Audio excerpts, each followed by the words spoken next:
Tout d'abord, dans l'actualité à la présidence de la République, l'entretien ce matin entre le chef de l'État Ali Bongo Ondimba et le président de la Cour constitutionnelle Marie-Madeleine Bouranto, les questions relatives aux textes fondamentaux largement évoquées. Priska Mougoula, Armand Moupindé, presse présidentielle. C'est une audience qui s'inscrit à la suite de la rentrée solennelle de la Cour constitutionnelle effectuée en début d'année. Marie-Madeleine Bouranto, présidente de la haute juridiction, est venue apporter un complément d'information au chef de l'État Ali Bongo Ondimba sur les questions relatives aux textes fondamentaux. Il vous souviendra que dans mon discours de circonstance, la Cour avait tenu à rappeler que lorsque la Constitution prévoit la prise d'un certain nombre de textes fondamentaux, parmi lesquels les lois organiques, les instances compétentes, notamment le gouvernement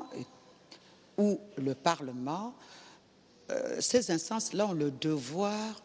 de faire prendre ces textes dans les délais raisonnables.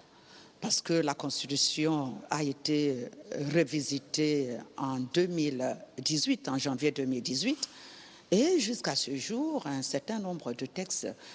restent encore inexistants. Au cours de cette audience, le président de la République et son hôte ont évoqué le chapitre consécutif aux différents territoriales entre le Gabon et la République sœur de Guinée équatoriale. Le deuxième point a trait à la reprise des audiences relatives aux différents frontaliers entre la République gabonaise et la République sœur de Guinée équatoriale, parce que les instruments de ratification du compromis entre les deux pays, ces deux instruments ont été notifiés aux Nations Unies il y a quelques mois.